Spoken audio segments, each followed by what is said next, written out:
Welcome, everyone. I'm Steve Aron, and as CEO now for 13 months of this institution, the Autry Museum, I'm really excited and delighted to welcome you to this morning's program featuring my good friend, Natalia Molina, an eminent historian and the author of as she said, the book is so hot, it flies, it sets fire to the places it's around. The author of the recently published A Place at the Nayarit, How a Mexican Restaurant Nourished a Community. Before I get any further, though, let me start by, since this is a book about placemaking, in part, speaking of placemaking, it's my obligation, my honor, to acknowledge the Autry's presence on the ancestral and unceded territory of the Tongva people and their indigenous neighbors, whose ancestors lived in a region, or in the region we now call Southern California, for at least 9,000 years. Indigenous stewardship and claims to these lands have never been voluntarily relinquished nor legally extinguished. We pay respects to the members and elders of these communities, past, present, and future, who remain stewards, caretakers, and advocates of these lands and these waters. So, by way of quick introduction here, Natalia Molina is a distinguished professor in the Department of American Studies and American Studies and Ethnicity at the University of Southern California. But more important, she holds a BA in History and Gender Studies from UCLA. And I'm sure it is to that formative undergraduate education that she owes her 2020 MacArthur Genius Grant. In addition to A Place at the Nayarit, Natalia is the author of the award-winning books How Race is Made in America, Immigration, Citizenship, and the Historical Power of Racial Scripts, and Fit to be Citizens, Public Health and Race in Los Angeles, 1879 to 1940. Now, I should also add here that all of the 2022 proceeds from the sale of, you've set it up nicely, from the sale of A Place at the Nayarit, go to Know Us Without You, a 501c3 charity that provides food relief for hospitality workers who have been disenfranchised by the pandemic. So, we're going to have an informal conversation, and you happen to be here for it. I read in some interview you gave that the original title of the book had placemaking. And placemaking was a sort of central concern for you in the book. And I want to ask a little bit about, and it's partially a personal story and a familial story, about how you came to write this book, and where it came from and where it's taken you. Thank you. Well, first, I just want to say thank you for the invitation. I remember when the Autry was built, and it wasn't a place that I would readily come to. It felt like a more traditional Western history kind of interpretation many decades ago now. And I remember when you were hired at UCLA, Steve, when I was an undergraduate, our paths didn't cross. You came after I left. But I think as professors, people think we teach, but we also research, we write books, and I want to congratulate Steve on his new book, Peace and Friendship, An Alternative History of the American West. These are mutual plots. But the subtitle says a lot, An Alternative History, and the other thing we do is we talk about the humanities. We try to speak to the public. We try to show people how their histories are present in places they may be excluded from. And you've done that in your research. You've done that in the service you do. And now you're doing it at the Autry. And I'm really excited about the way that you're blending tradition and innovation here. So it's a special honor to be here and be in conversation with you. In terms of how that's a good segue into how I came to write the book. So our dear friend and colleague, Bill Deverell, while I was writing the book, I did a talk with him at the Huntington Library, and he said, have you always wanted to write this book? And the truth is I hadn't. And part of that is because I didn't see this book as part of Western history. I didn't see it as part of urban history. I didn't think it would be something that would readily be accepted. And this is from being at places, and I did love my time at UCLA, and it was a formative education, but I'll give you an example. I took a Latin American history class while at UCLA. It was in that building at the end of the campus, north of the campus with the big hall. And I had there were like 300 of us in the class. It was an intro class, many Latinos. And the professor said, even though it was a Latin American history class, said, unfortunately, you won't ever be a Latin American historian because the Latinos in here are too close to the material. They're too, they wouldn't be objective. And we wrote, we were young, so we had energy. We wrote a letter, we protested, we could do whatever we wanted. But there was somewhat of a message in that. And so I went off to write very serious books, very, very objective books about science and how public health shapes our ideas about race. And I wish that book was obsolete now, but I gave about 50 interviews during the pandemic because ideas of science and race are still very with us today. Then I went on to write a book about immigration and laws and how they continue to, even though they may have been formed 100 years ago, they shape our ideas. And I think by that point, I said, this is a story that has always been with me. It turns out I really do want to tell it because it hasn't gone away. And it was a time in which, we're from Echo Park. The neighborhood had changed a lot with gentrification, and there was not just an erasure, I felt, of our stories in the history books. There was an erasure of our stories in terms of how people talked about Echo Park. We never talked about the communities that were there. Many of the restaurants and businesses had closed, and so they didn't know those original placemakers and how those businesses are what I call urban anchors for immigrants. And I said, enough of it not always being readily available in the history. I want people to know this neighborhood, and I want them to know the importance of immigrants as placemakers. So now getting to the sort of challenges of writing this kind of book. You've written in the past about archives and what's in them and what's not in them. And I guess I would ask you to sort of talk a little bit about the challenges with this book, about the archival silences and how you sort of found the voices to fill the book, besides family members who are here. Well, in addition to family members who are here. And I still kind of had to go into this project a little bit kicking and screaming. I was invited to give a talk at for Cal State Northridge for a Western conference that they put on every year, and they asked me to be the speaker. And again, it takes people like Steve, it takes people like the organizers, Josh Sides and Mary Ovnick, that conference, who said, no, your work is part of Western history. And I thought, I'm going to do something new. I'm going to finally write this up. And I thought, I got this. I'm a historian. I'm a historian's historian, really. I love the archives. It's hard for us. My research assistant, Laura Dominguez, is here. We love the archives. We will be texting and emailing each other like 10 o'clock at night, the night that we go to an archive, and we're like, could you believe this story? We could do what we could do with it. So I thought, I've been to the city archives, county, private institutions. I know how to, I can scour a newspaper. I can get all these little tidbits to talk about Echo Park and what it meant to be Mexican and what it meant to be an immigrant at this time. And I'll couple it with the oral interviews I'll do of my family members and all the people that worked at the restaurants. Those archives did not have anything. Not only were those immigrant communities overlooked, Echo Park was really overlooked. And so it was a matter of, how am I going to get to this? Yes, I had the oral interviews. Yes, I could get tidbits.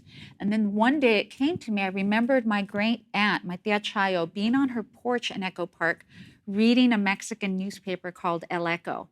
And even though she had been here for decades now, had no plans to ever retire in Mexico, she was tethered to the state of Nayarit, through family members, through food, through culture, but through the news she got through that newspaper. And so then I did a run of the Mexican newspaper, El Echo, from Nayarit, but that talked about what was going on in LA, because everybody would write home. It was like the Facebook of the times. So it was like a regular diary of everything that was going on in LA, and that really broke the story. So, one of the things in this book, and it comes up in this book and in others, the challenges between when you're writing something this personal, and when you're moving beyond what's sort of in the archives to sort of create an archive, in a sense, by doing, collecting the materials, as well as kind of connecting it to what's in the archives. But how do you deal with, and I remember Richard White's book, Remembering a Hannah Grant, as a sort of similar book in some ways when I read his thinking about it when I read yours. When you come up to the challenges of where what's in the documents is in conflict with what's in the stories you're being told, or what's in the memories of family members, which is not to say one is more true than the other or more accurate than the other, but there certainly is that sometimes that moment that historians, and especially when they're writing a book like the one you do, that's, comes out of deeply personal familial histories too, where you come into this sort of where there's a, as I say, a disconnect between what the documents are telling you and what your familial stories are telling you. Can you give an example of that, or talk about how you wrestled with it, how you sort of grapple with it in this book and in your larger work as a historian, thinking about this sort of issues about community and immigrant. Absolutely. And, one of the things we do as historians is we're both trying to, when we come across evidence, we're trying to kind of fact check and make sure, is this one person's opinion? Is this a trend at the time? Is this a pattern? Were there other ways to look at it? So part of it I had down, and even if I interviewed someone like my mom, who's here today, thank you, Mom. Even if I interviewed someone like my mom, I went and I would fact check everything and then try to get a sense of how representative her experience was, because I really wanted those micro stories to tell a larger story. And what I really want to do with this book is for every teacher who reads this to be able to say, oh, I'm going to encourage my students to do their own oral history of a restaurant or a donut shop or a nail shop or whatever their urban anchor is. So part of it was being really explicit about that methodology. And actually, Steve, I didn't think about this till right now, and this is what I love about book talks. Ben was remembering, I did, the first place I presented after Cal State Northridge when I decided to make it a book was here at the Autry. I did a workshop. And that was the question I got, like, what is your methodology? And so I tried to be really explicit in the book, both what I did, but where those silences were. So one of the examples is I did oral interviews, and you get to a point with your research where you kind of start running into yourself, and that's where you feel comfortable, like, this is a story I keep coming back to. I keep a journal with my handwritten notes, and so certain thoughts and organizing principles and themes, I start, I'll read it every couple months, and you start to see a pattern in your thinking. I'm like, yeah, this is all coming together. But one of the examples that came up in the interviews was that we went to a restaurant. My mom, everybody knows my mom because she had the Nayarit, and then she went on to work at the pantry downtown. So everybody in LA, every restaurant worker in LA knows my mom. If you want to get the special salsa that they make only for the kitchen workers or something, go to lunch with my mom, because they will say, oh, we'll bring you all these things. So we went out. And she introduced me to someone, and she said, her father used to work at the Nayarit. This is so-and-so. He had like 5 kids, and she's one of them. Okay. She leaves, and I told my mom, did you say that was so-and-so's daughter? Yes. Well, Mom, everybody in all the interviews I did said so-and-so was gay. Yes. Mom, you just said he was married and he has like 5 kids. Yes. Do you see an incongruity there? And this is also those silences, my mother. It's like, do you see an incongruity there? She goes, he was one way at work and he was another way at home. And it was such a meaningful story, right? Because we think we're so progressive and enlightened today, and that history kind of marches forward, and we get more. But these people lived complicated lives, and people lived with those silences. And so those silences are in the book. And what I just tried to be explicit about was, this was a silence. This is something where even in an interview, because we tend to think, well, maybe a letter won't tell me everything, but when I interview them, I'll get all the information. Those silences exist in interviews, in the archives, in our communities, in our relationships now. And I wanted to reflect that in the book. I mean, I would add, it's also one of the themes that we pick up in the exhibition, in dress codes here, about the codes that are both overt and covert, and the ways in which they sometimes sort of play out. But I guess I want to give you a chance, actually, without spoiling the book, to talk a little bit about the contents itself. just a little bit of a sketch of this restaurant, your grandmother, what she did, her remarkable life story, and a little bit about why this place mattered so much, why this restaurant. So the book is about the story of my grandmother, Natalia Barraza, after whom I'm named. She immigrated to the U.S. in 1921 at the age of 21, and she had worked as a cook in the Mexican army, so she knew how to cook. And, she realized she did not like working for people.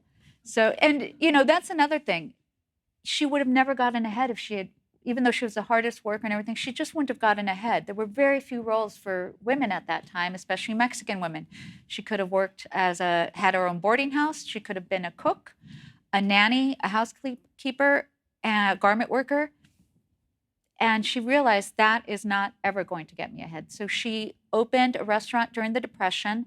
One of the other silences is that she immigrated here on her own. So there weren't family members around to now tell me those stories. No stories are handed down.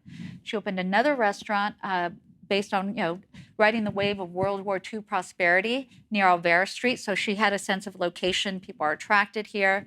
And that was a small restaurant. And then she went on, after that lease was up, to open the restaurant at the Nayarit.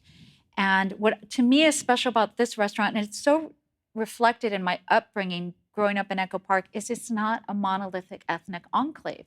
So when the restaurant closed, she could have looked east 2 miles and gone into East LA, been around mainly Mexicans, mainly spoke Spanish because she never learned to speak English. Instead, she chose to go west 2 miles. And what that meant was that it opened up a whole different level of experience for her, because Echo Park was a geographic crossroads, it was a cultural crossroads. So she wasn't just serving Mexican clientele. She was serving white Americans, movie stars. Dodger Stadium is in the backyard of Echo Park. Baseball players, $1 Million Theater is in downtown. And at that point, every variety show, not just from Mexico, but from Latin America, from Spain, went through. And my grandmother would have all the workers put flyers on the car windshields of all these events so that they would go there. And so it was a place where people felt like it lent itself to it. And I'll read you just one small section that I think also sums it up pretty well. And it's in the section called placemaking restaurants. Well, I would say Echo Park is a character in the book. Yes, it's a love letter to Echo Park as well. And I will say, and I want to come back to that point in a moment. They made me take placemaking out of the title, but I keep sneaking it in through the books of place. The Mexicans who worked and ate at the Nayarit were not just putting food on the table or into their mouths. They were creating meaning, establishing links with one another, and tending to roots both old and new. They were also asserting their place in a nation that often seemed intent on pushing them to the margins, the field, the barrio, the kitchen, or back across the border altogether. At the Nayarit and places like it, because I know everybody has a place like this, immigrants lived out values of mutuality, public sociability, and collectivity. The restaurant provided immigrant workers and customers with the familiarity of home and a ready-made social network, offering local history, introductions, and information about how to navigate the system, all valuable assets for newcomers attempting to negotiate a large, daunting foreign city. The resources and networks available there allowed working people to assume full identities that went beyond who they were as laborers. At the restaurant, immigrants might not feel any more American, nor was that necessarily their goal, but they were insiders. You mentioned a moment ago when you talked about it's a love letter to Echo Park. And it is. I guess, and in some ways it reminds me of the kinds of things that have been said about Boyle Heights a generation earlier. You know, that sort of Boyle Heights, what Boyle Heights is a multi-ethnic neighborhood in the second quarter of the 20th century. Echo Park sort of emerges in World War II and its immediate aftermath, playing that same role. And I think that's powerful and wonderful. But I also worry whether there's a certain rose-colored glasses that come to the way in which we, and I've certainly been, accused of this in terms of titling a book with the title Peace and Friendship about, intercultural relations in any way. But, I mean, was that a concern of yours that, that the ways in which nostalgia creeps in to people's memories and the way in which then, in particular, the mingling of peoples that is central to what goes on in the, in the community and the restaurant, as you describe, as you trace out the neighborhood, sort of may sometimes obscure, not that I'm not saying your book does, but obscure some of the more painful ways in which power relations play out, and in which exclusions and discriminations, also shape a community's life. That tension. Absolutely. I think what I always want people to see is that we act, we have agency, right? We make our own decisions, but we do make them within the certain system that we have. And so what I try to point out about Echo Park, and I say it explicitly in the book, it's not that it was a utopia, it's just that it was absent of certain forces that were prevalent in other parts of Los Angeles. So one of the parts I write in the book is that when my grandmother, we don't know much about why my grandmother chose Echo Park, but we know that there were no racial epithets sprayed on her building. She bought a home nearby so that she could easily get to work. There was not a cross burned on her lawn. These were the kinds of things that happened if you went to the Valley, if you went to, Nat King Cole had this happen in Hancock Park. And when that didn't work, they poisoned his dog. So I'm not trying to paint that it's a utopia, but I am trying to say that structural racism that goes beyond the decisions that you and I make and that get embedded in law, policy, your homeowner's deed, that continues to resonate for generations. And so Echo Park, because of its geography, this is my speculation, there weren't like big housing tracts that were built there. And in those big housing tracts in other parts of LA, in the deed, it says you cannot sell to African American, and it takes on the local color of a place. So it might say you can't sell to an African American, Filipino, Mexican, whatever that may be. Echo Park didn't have those kinds of buildings or those kinds of housing tracts, those kinds of deeds. And Echo Park was established by artists, by gays, by writers, by people in the industry. So it's always been a more bohemian place. And it also allowed for privacy with the hills, with the little canyons. And so it wasn't necessarily that, people were telling me, oh, yeah, we were always on the block talking to each other. But you could kind of lead your life with some amount of privacy. So it was less that it was a utopia and more that it was less constrained by structural racism, the kinds of things that you saw in other parts of Los Angeles. But obviously its accessibility to downtown sort of helps shape and make the neighborhood. Both, and I guess then the aftermath to the story you tell in some ways is the story of what happens to Echo Park or Boyle Heights, later, past that with now gentrification or gentrification. Tell us about that story and where it figures into what happens to the Nayarit and to the neighborhood more broadly. Yeah. And is happening to the neighborhood more broadly. So the Nayarit closes in the mid-'70s. My grandmother passes away, and my grandmother and my mother always worked, hand in glove. My mother was her right-hand person. And so with the passing of my grandmother and then my mom getting married, having me, the restaurant does end up closing. But before that happens, what my grandmother did was she set up people for success to have their own businesses or to go on to work somewhere else. And so there are other restaurants established and a mom and pop store called El Bate on Echo Park Avenue that closes after 49 years due to gentrification. So the gentrification doesn't affect the Nayarit, but it does affect the restaurants that came out of there. Barragán's, El Conquistador, Chavo, La Tasco. Chavo and La Tasco had already changed before, but Barragán's, El Conquistador, and El Bate. And what I want people to see with the book is that, I think we have a bit of a more nuanced understanding of gentrification, though it still does come up, that gentrification is often seen as, bringing life to an area, bettering the area.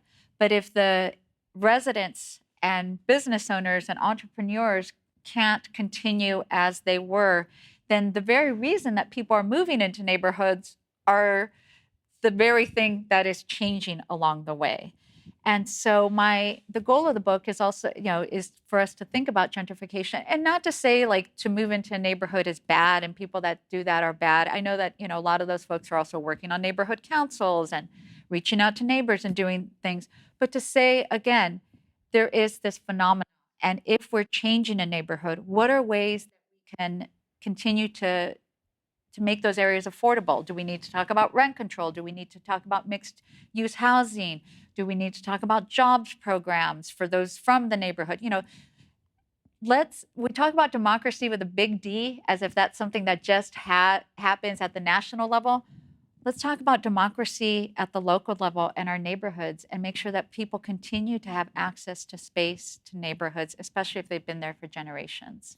So picking up, and I said we have an exhibition that we're contemplating, and I now see Josh, Garrett Davis, and Carolyn are both here. So we have two of our curators in the room for this, about using food in restaurants and cooking to tell the LA story, and more broadly to tell a Western story.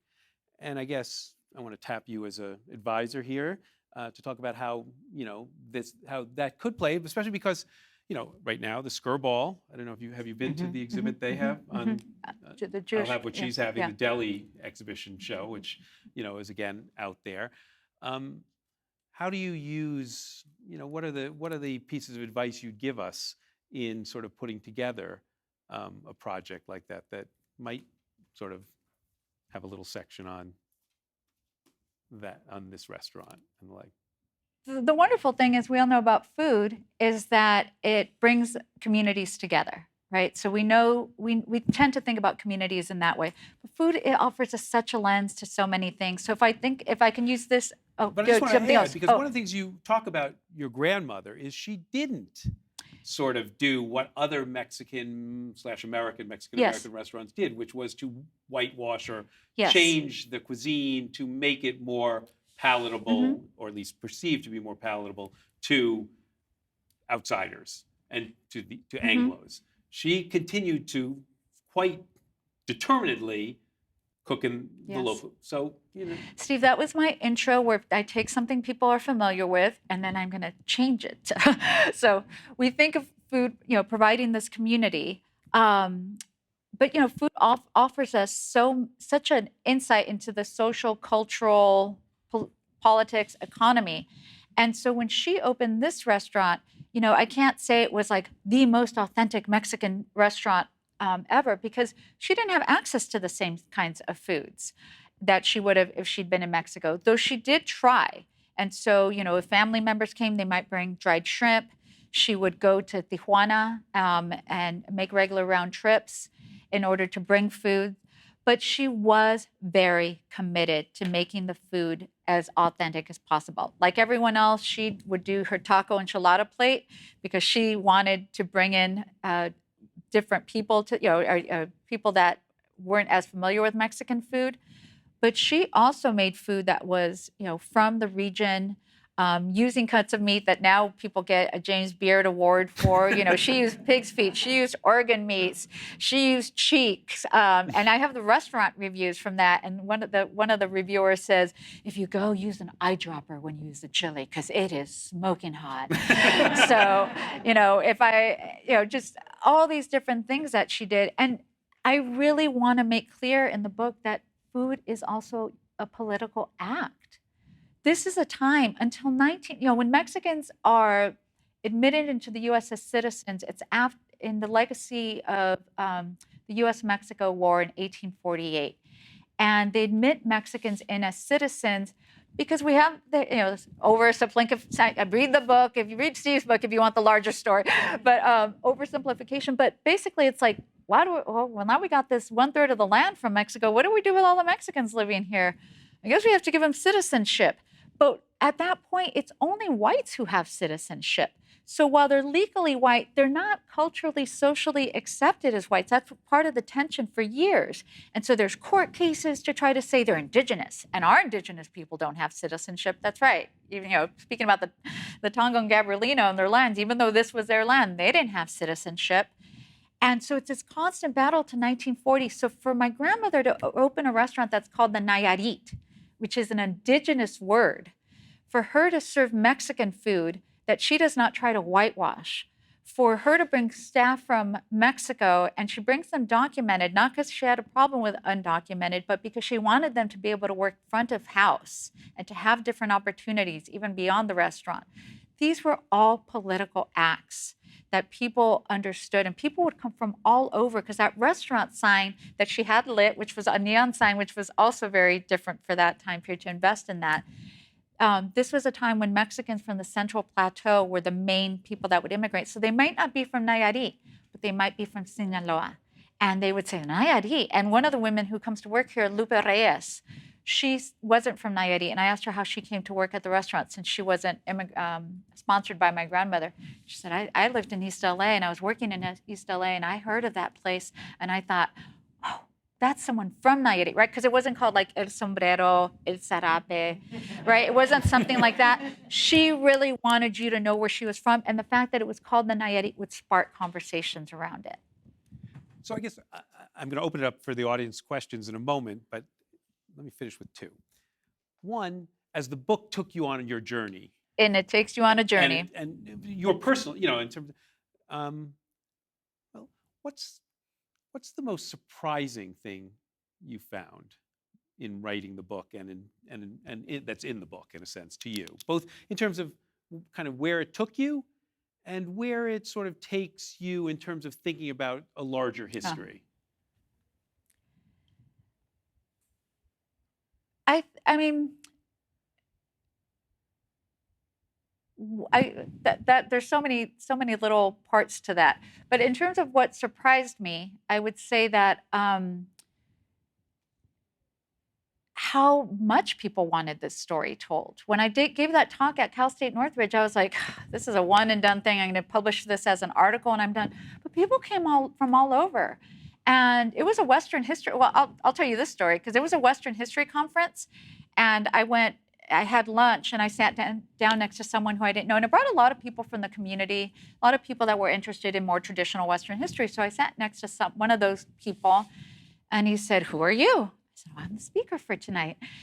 "What are you going to talk on?" "Mexican restaurants." And he was like, "We haven't had a talk like that in this Western conference. Usually the room is very packed." And I thought, okay. And that night the room was not very packed.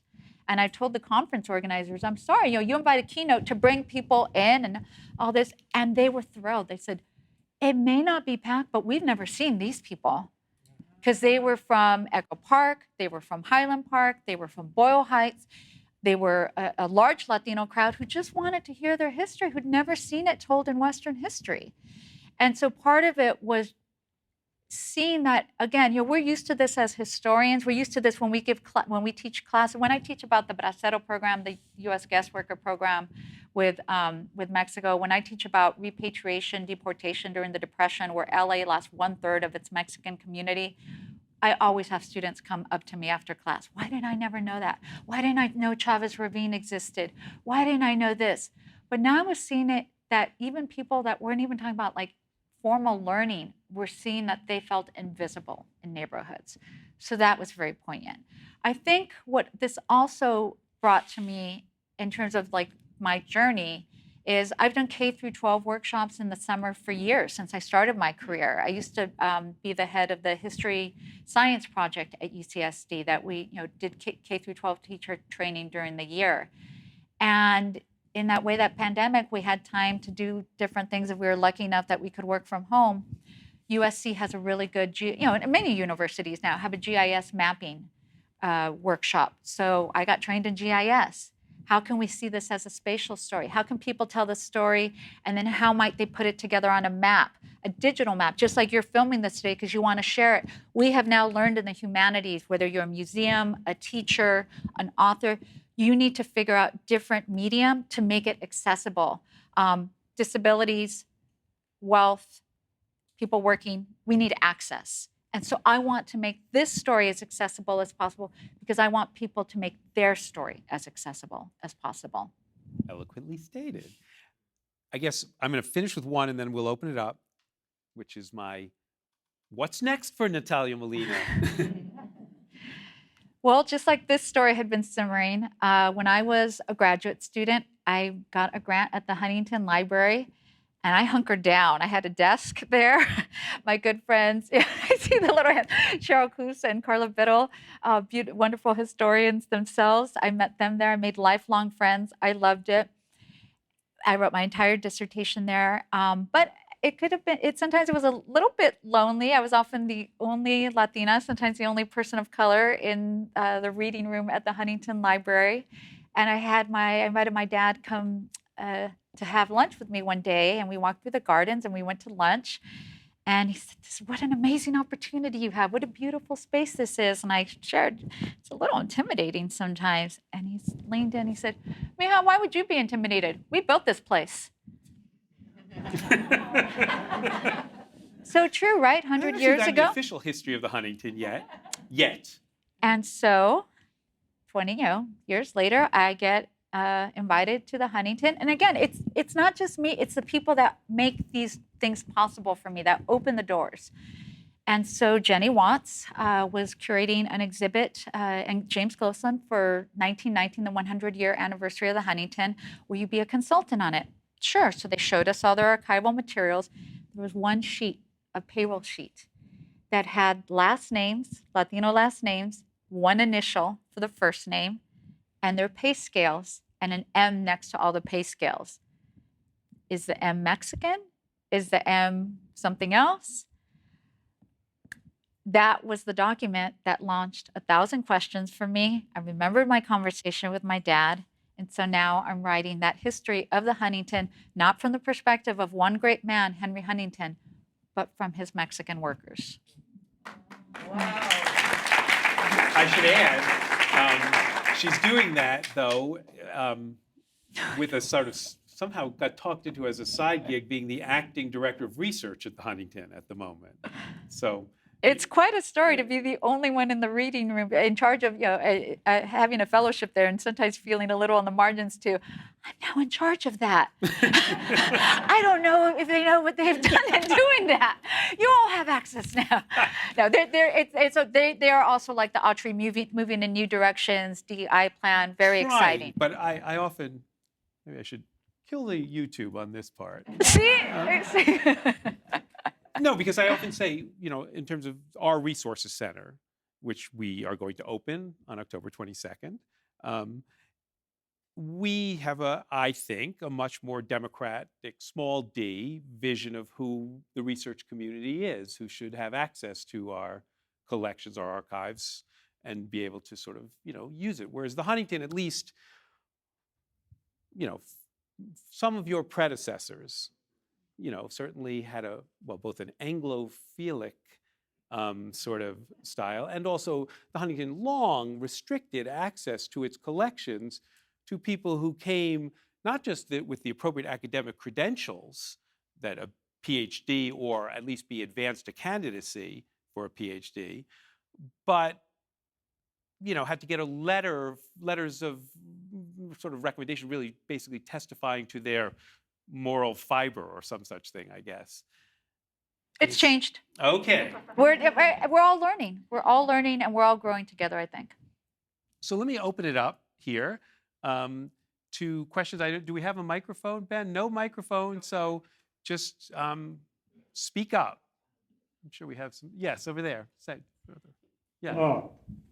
Can we expand and continue the gentrification conversation? You talked about forces present, forces absent. Gentrification sometimes seems like looking into the past, yet it impacts tomorrow and going forward. So are there common elements that you could predict gentrification will happen, and why people seem to recoil at it like it's such a negative thing? And is it an appropriate word? You both used that word this morning. Is it a good word, or do you think there's a better description of those forces? I think that's a great question. Thank you. I think that's a word that we need to rethink now, because a lot has happened. The pandemic, right? The pandemic has exposed and increased inequalities with have and have-nots. I mean, we're seeing the housing prices. We know, especially here in Los Angeles, or not especially, Fresno, especially Fresno, Wow. especially Truckee, right? So it's a whole different conversation now. KCRW, and maybe this is one, giving some resources. So KCRW recently is working on a series called Born and Raised, RAZED, right? It's kind of playing with raised. Gentrification, what we call gentrification 2.0 to some degree. And so they interviewed me for the first series, and we talked about the neighborhood as it was, how it was changing. But what they did also was they interviewed people who had moved into the neighborhood and were thought of those early gentrifiers, some of whom came to be their own urban anchors, microbrew place that sold pizza that people met there. Somebody else who like has a skate shop and really caters to the kids in the neighborhood. So lots of great examples. But now they too are being priced out. So where my aunt had El Bate, her rent was raised, and so she had to cut the store in half basically. And then even then the rent was too high. And Steve Lopez wrote from the LA Times wrote an article on her. But the coffee shop that moved into her space, they got priced out. So it's really changing. And one thing is, we talk about mixed development and land use and all that, but parking, but the way we're restricted with historic neighborhoods, like it is a broader conversation. And as it's more expensive to build a home and there's less space, and the pandemic has put a spotlight on all these things, I do think it's a deeper conversation, but still one that we're not readily having. And so, part of it is just saying an invitation to have this conversation. Questions? In the back, far back. Are there any legislators, either nationally or locally, that see this as one of their primary focuses, where people can intervene with on a strategic measure with them? In terms of gentrification? Yes. I think part of it is we are also hamstrung by legislation. And so Liam Dillon from the LA Times, I think, does a lot of really great articles on some of these things in terms of, if you have a historic neighborhood, you can't build mixed housing there, just different things. So part of it is dealing with certain laws that would also then change something else, right? Might change someone else's tax base. We have NIMBYism. Not in my backyard. And so people are like, yeah, let's change that. Well, we're going to do that in your neighborhood. No, let's not. And my brother David, who's here today, he came up with a great phrase. I was telling him about NIMBYism, and he said, yeah, but I don't want all that change in Echo Park. Not in my park. I was like, not NIMBYism, not in my park. NIMBYism, right? So I was like, we're going to get T-shirts made. So part of it is also seeing that it's going to change a lot of things, even for people who may support it. So one of the things I've been working on lately is writing about our racial blind spots. So we may be like, yes, Black Lives Matter. Yes, I have that sign on my lawn that says, in this house, we believe in science and Black Lives Matter and gay rights and this and that. And that, people put those on their lawns during, the protests after George Floyd's murder. And then we voted on rent control, and we said, no, we don't like that. So, these things also mean that sometimes people lose things, and that's a hard conversation. I'm not saying these things are easy, but at the very least, we might think about how they're all pieces, and we might think about how they work in relation to one another. Is there anyone that is strategically thinking about these, where that discussion is occurring with any legislator? Yeah, so is there a political figure that you would point to who sort of is not just is shepherding the conversation in a productive direction? I think when you're having a conversation that's about people losing something, that's not always going to come from the top down. So we need to look at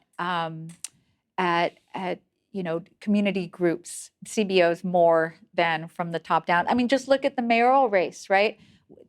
We talk about homelessness, but we don't talk about that in conversation with housing. Not housing like for affordable housing, just for people that even have jobs and aren't homeless. But they are hand in glove, but that is not a conversation that we're having. And that would be maybe another thing. Let's talk about that at the mayoral debates. Questions? Yeah.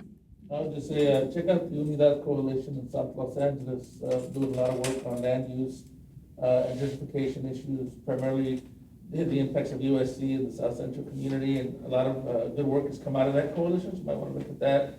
There's a lot of good work going on the east side now, Chinatown. There's a lot of good groups that are starting to do some of that work, so definitely look at Unidad Coalition. My question is someone who grew up in Echo Park. Oh, thank Born and you. raised, Logan, King, Belmont. And we have a Belmont teacher too. Was she your teacher? Was Serena your teacher? Class of '87, so maybe, yeah, that's great. So I'm not too much older than you. First of all, I want to say it's important that you as a Chicana, I'm calling you Chicana, maybe you don't identify as that, but a PhD, which is what less than 1.5% of all PhDs are Chicanas, and I think it's an important thing to elevate that. And that's part of a story in and of itself. So thank you. And your mother, and your family for supporting your guidance on that. But why is it so important to tell the story of Echo Park, Mexican people, immigrants, and growing up there in the 70s and 80s was a very different Echo Park. And because we were in the northeast side of LA, but not Boyle Heights and weren't South Central, I felt that our generation of young people who grew up there didn't have the same resources that other communities had. And so a lot of, when the drug wars started to happen, created a lot of splits in neighborhoods and communities that we all grew up together, and all of a sudden everybody was against each other or divided by economic reasons for drug trade.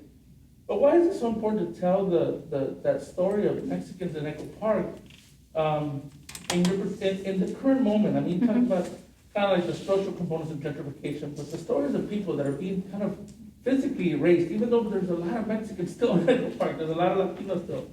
Why is it so important to tell the story in this current context from a people's perspective? If you don't mind sharing a little bit of that. I love that question. Thank you. I mean, where are we seeing the stories of Latinos? We're not seeing them still on TV for the most part. We're not seeing them in movies, Autry being the exception, but we're not seeing them often in museums.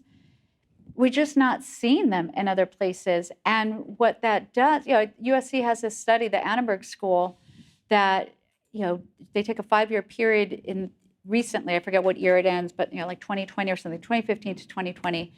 And speaking roles, Latinos have like 4% of speaking roles on the screen. That's just unacceptable. And so what that means is that unless you are great friends with Latinos, or and we tend to live racially segregated lives, depending on where you work, that might be segregated. If you don't have a lot of interaction, then people are types. People don't even know what to ask you.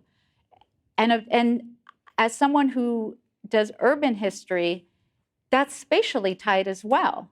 And so, growing up, when I went to UCLA, it was one of the first times that I really met a lot of people outside of the area, and they're like, "Oh yeah, I went to Echo Park. I think I was around there. I went to the Dodger game, but I got off the freeway, and I think I made a wrong turn, and I was in this neighborhood. I'm like, yeah, that's Echo Park. That's my neighborhood. That's my neighborhood, right?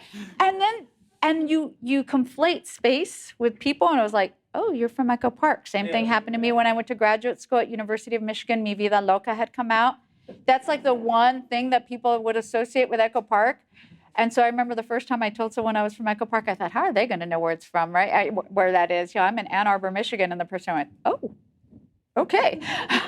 But I'll tell you one more story about when I was in Ann Arbor for graduate school. I got a job, and why it's important. I got a job at a sports bar because I could do that after class and on the weekends, earn some extra money. And one day, one of the people who wasn't an academic, because an academic, they would have been more politically correct. I was, getting him freshening his drink, and he said, your people aren't all bad. I said, excuse me? And he said, my grandmother, and it's not a surprise, it was because we are very visible at other times. Prop 187, which would have denied resources to undocumented workers, which was very much quoted as Latino in 1994. And so this is that atmosphere is what sparked that conversation. So, you could give plenty of examples with, Donald Trump's administration today, but he didn't start it. And that's why you need to have this conversation, because he didn't start it and it didn't end with him. And so he said, my grandmother was here. My grandparents came before this country was full, and they came legally. Turns out our grandparents came around the same time. But there's a way in which, as European immigrants, they were seen as more legitimate. As a Mexican immigrant, my grandmother wasn't. And that's because, not just because of what history tells us, but all the stereotypes all around. So what may seem like, oh, that's fun. She wrote a book about restaurants, and we get to talk about like Marlon Brando and Rita Moreno and baseball players, and it's all in there, and there's a lot of fun stories. It's also just so that we see Latinos as human beings that have rights, that make place, that make home, that are workers, but also are human beings. And we don't always see that when we talk about immigration policy and border policy and people being priced out of neighborhoods. I have a story, but one of the things that I have a story about is I was working in Huntington Park. And as I was working, I was a salesperson, and I needed to give the people at the bank a little tribute or a little gift of something that they could use later on. So I decided to give them movie tickets. Well, that was about 25 years ago when people did go to the movies. And they thought, we don't know where this theater is. It's not near me. The problem is, I'm trying to say, is that Latinos seem to stay in their own little neighborhoods and don't want to venture out. At the same time, when we had the 1994 earthquake and the bridge going through the Santa Monica Freeway, they had to not take the freeway and notice that there were other neighborhoods that were around. So that one of the problems I see is, how do we get young Latinas and Latinos, because I was working with young people, out of their neighborhoods where they're boxed in? Do they feel that they're boxed in because of the situation around them, or is it because they're too scared to get out of their community? I will say the book has a chapter called Venturing Out, which is precisely about about that issue and the way in which people both had the anchor that the restaurant provides, in a sense, in terms of community anchor, but, well, you have a chapter on this theme about how your grandmother helped them. So, sorry. No, thank you. No, it's a great question. And again, I'll return to things we make as choices as individuals and the ways that our choices are structured by what's around us. So you were talking about Huntington Park, correct? Yes. Okay, so Huntington Park, let's say somebody wants to venture out. What are the bus routes? Is there a metro? Nope. What for the school programs? Are there programs that help them venture out? Nope.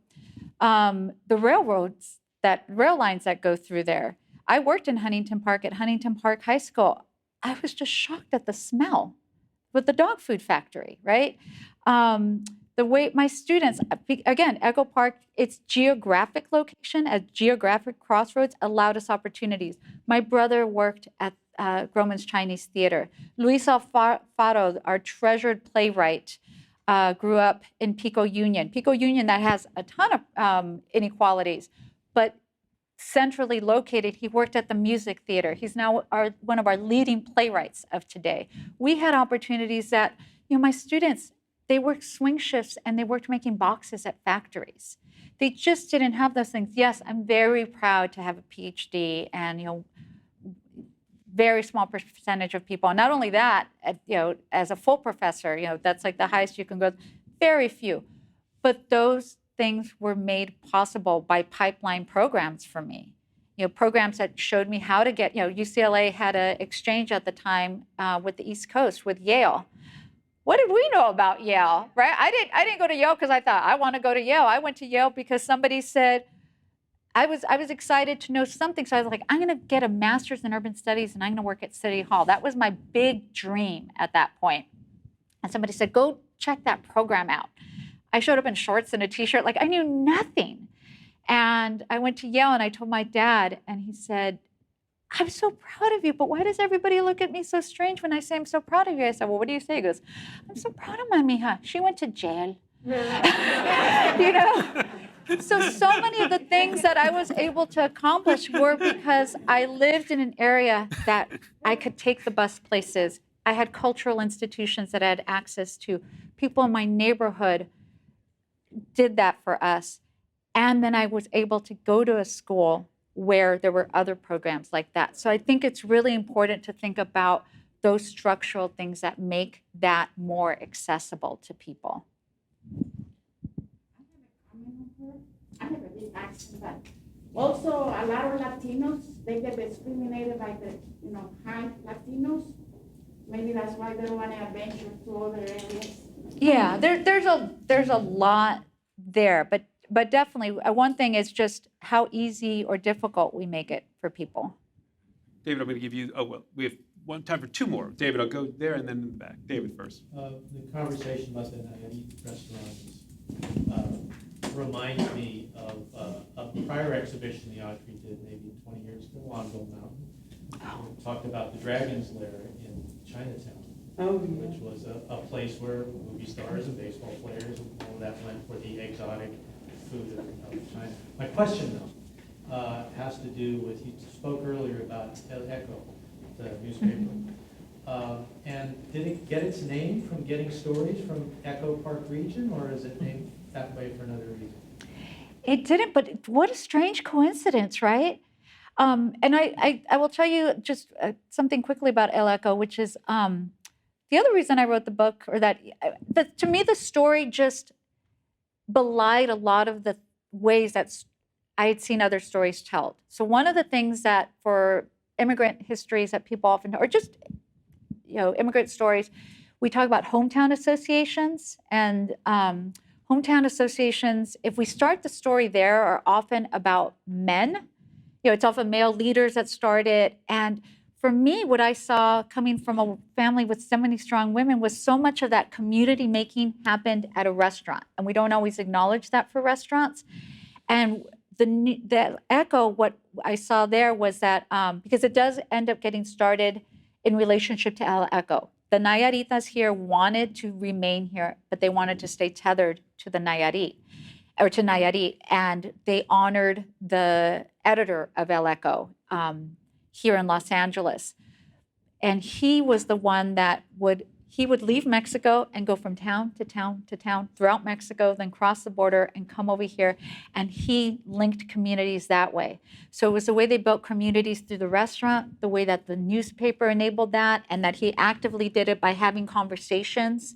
And then they formed the Hometown Association. So I have a chapter on that, but it's at the end, because it was all these kinds of conversations first that led to that. So one more question. I think we had one hand there, right there. Yeah, I've had a different view about Latinos not venturing out. I think they do by the thousands, but to places like the Glendale Galleria, the Citadel Outlets and Commerce, the Montebello Mall, the La Puente Hills Mall. And each of those places has a food court. And there's almost always a chipotle in the food court. So my question was, how do you compare a restaurant like the Nayarit as placemaking to a chipotle in the food court of a major mall that is that placemaking, or is that very, very different? Well, that's the fun part about being a historian, about being in the humanities. When you teach this, you always tell your students there's no wrong answer. So, I mean, it's like when the Starbucks opened up in Montebello, and everybody would call it the Chicano Starbucks, because it was like, oh, wow, this is where, like, if I ever went there, you knew I was bumping into somebody, So I think it depends. I think it's about your definitions, and I have my definitions in the book, and that you can apply that too. But certainly, sometimes it's that owner, it's that somebody from the neighborhood, built from somebody from the neighborhood for the neighborhood. But sometimes there are places that are those gathering spots. And what I'll tell you in terms of the venturing, and this goes back to your comment about the discrimination, is that we often think about the most democratic spaces, the most public spaces as something like a public park, right? A pool, these kinds of things. But what we've seen over time is people are discriminated in those spaces. And so sometimes it is a restaurant or maybe a Chipotle in the food court that is actually where people feel like this is where I can go, I can bump into someone, and I can form my community here. So even places that are privately owned, but we have access to, sometimes are even more of those spaces that foster community. So I hope this morning's talk has given you a taste of, that was coming, a taste of the book, and what a remarkable book it is, but even more, something of a glance, a look into Natalia Molina and what a remarkable historian and person she is. And I also just want to then close two things. One, she will be signing books in the bookstore out in front at the entrance of the museum. So please come buy a book and get it signed. And I also want to acknowledge her mother, who is here. And when you read the book, you will appreciate what a remarkable person she is too. So thank you, Natalia, so much, and thank you all for joining us this morning. And we look forward, once we untether her from the tentacles of the Huntington, to having her work with us on the cooking show, the LA Food Cooking Show at the Autry. And I hope you'll do that with us. I would be delighted. Thank you.